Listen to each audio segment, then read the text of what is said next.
My next guest is also a Conference Live favorite. He is literally on the cutting edge of technology with Silverstein Properties in New York. I've been talking to him for what feels like 20 years, although probably not that long, probably 9 or 10. It's great to see you, Sandy. Yeah, it's good to see you. That's a tough act to follow, really. Yeah, I feel like we're not in Hollywood. Danny we're in San Terrio Diego. is going to come and interrupt us. Soul Train? Don Cornelius is just going to replace both of us. God. But it has been a somewhat, even though that just happened, it has been a somewhat unconventional Realcomm. It feels a little different out here. What are you seeing? It is. We are finally at the point where all the things that we thought about 10, 15 years ago, the technology's there now. We can actually do this, and everything we used to imagine and dream about and just watch in science fiction, we're starting to do it now. It's really amazing. And I know we were supposed to be talking about 20 years ago. And it's funny, I actually did a little research. Thinking about 20 years ago, because a lot of it's compared to what? Right. So when we think about compared to 20 years ago, Microsoft was valued as the largest company in the world at $261 billion. And, now they're dwarfed by Apple and Google and stuff like that. And you think about Amazon and Facebook, which are in the top 5, they couldn't exist. The technology wasn't there a couple of years ago. Right. And, think about computers that were running. We were running Windows 95, NT, Internet 4, because Google was, 1998. It wasn't even around yet. So, you think about some of the things that were going on. And probably, for me, what's the most interesting technology change in 1997, Steve Jobs rejoined Google. So when you think, Apple rather. So when you think about that, we were 4 years away from iTunes and the iPods, and 10 years away from iPhones. And if you think about the iPhone, mobility has changed, everything that we've done. And, we can kind of make fun of 1997 because we were all doing the Macarena, and Elton John turned 50 to, something about the way you look tonight. Right. That one event that happened, if you jump fast forward from 20 years ago to 10 years ago in the iPhone, and mobility really changed the way that we do things, because we got into mobility and it really foreshadowed everything that we're doing. And if you think about a couple of years ago when I was here, we were talking about the convergence of impact technologies, and it was the cloud, big data, mobility, and all of those now have come together in the tools that we're using. It's really exciting, and I think everything that you see not only on the floor, but things that people are talking about have really now come to fruition, all come together. Yeah, it is interesting that everyone wants to be able to do their business the way they do their Facebook. They want to be able to have, even the way you run your properties, they want to be able to have an experience when they walk into the lobby or when they get into an elevator. So we have demanded as consumers to have this really personalized touch to everything. How are you innovating that? I couldn't have asked for a better question, so thank you. And we didn't rehearse this. Everything that we focus on now is all about the user experience. And that is now being defined as literally from the moment anybody interacts or touches with you. And I'll give you a perfect example. About a year ago, we started reinventing our residential life cycle from cradle to grave. And we thought about it, and even just the way we presented it to our residential leasing folks was very different. We storyboarded it. We made it very visual, very personal. You have Emily with her dog walking in based on an ad that she saw on Facebook or on Google AdWords, and came in and then visited the property and went on a tour. And then what we started to do is we kind of storyboarded this. Behind the scenes, we layered the technology on it. And what it's done is it's transformed how we interact, not only with the tenants, but how we work and how we get access to information. And when I think about it, the first step is that, kind of digital campaign that we have. Facebook, Google AdWords, which again, 20 years ago, not even possible. And as we connect with them, they automatically are getting a personalized email now saying, hey, thank you for reaching out to us. Here's what you're interested in. And as we start to understand demographics, we can start to see patterns and trends and start to tailor our message.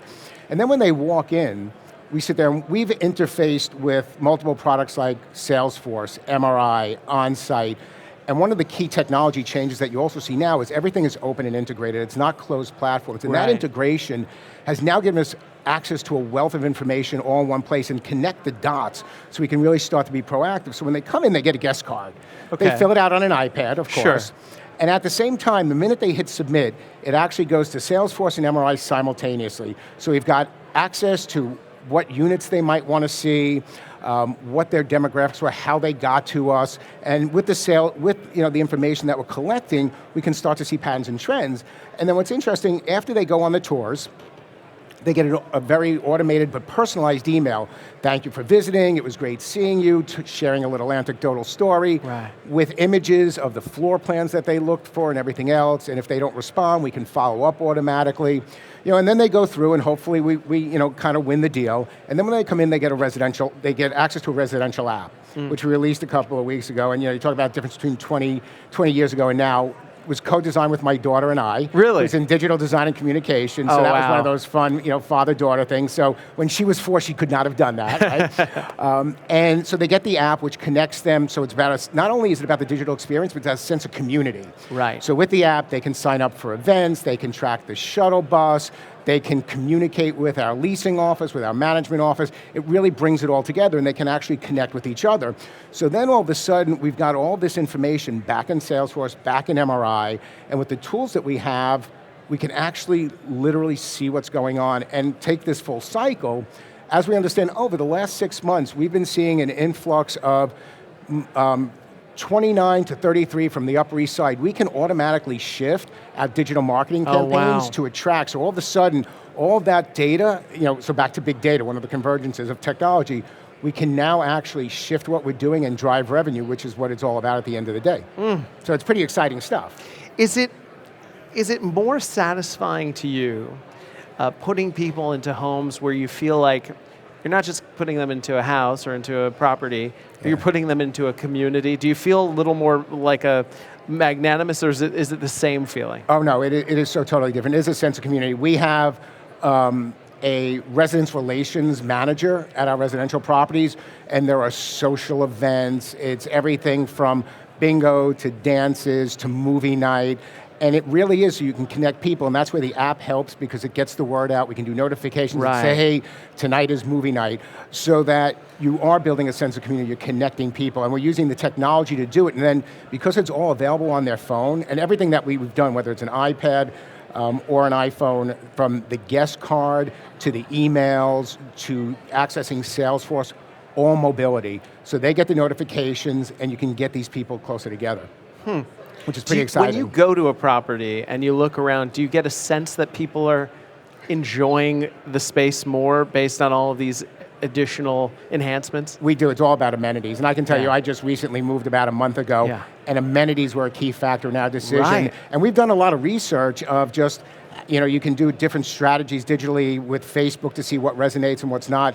And amenities are such a key selling point. It's just amazing how it really changes everything. I mean, we've all read the think pieces that say, millennials will work at a place for far less money if there are amenities. What do you think has changed? In the 80s, that wouldn't have been the case. People wouldn't have cared if they were working at a job, if they were an analyst at an investment bank. They didn't care if they bought them pizza. They just wanted the money. What has changed? So I'm going to start off with one thing. Don't judge by the title millennial, because I will tell you, it's people. It really has shifted across demographics now. It's not, because we see people of all ages saying, hey, I want to be able to have a quiet place and lay out by a swimming pool. I want to be able to go barbecue. I think what people are realizing is we spend so much time in the office and at home that we want to be able to merge the two together, have a quality of life and that work-life balance. So the amenities are important, even in the office. And we've gone through and we've done trial and error because, Silverstein Properties is very much into the corporate culture, being collegial and kind of sharing that, experience with our employees. And it's important because you really have to also change the corporate culture, because just giving away, free food or free drinks, that's nice, but it's, at the end of the day, it's how you collaborate, how you share, how you respond and work with each other. And you really, you want to be treated, you want to treat somebody the way you'd want to be treated.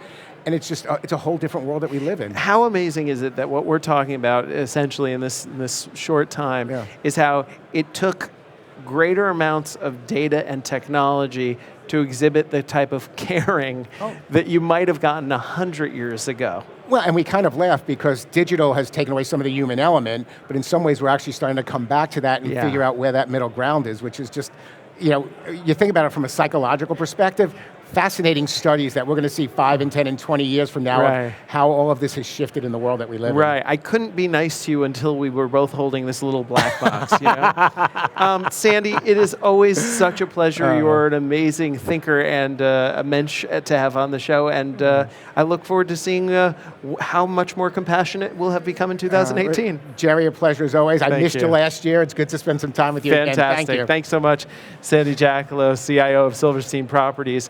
Man, we are having a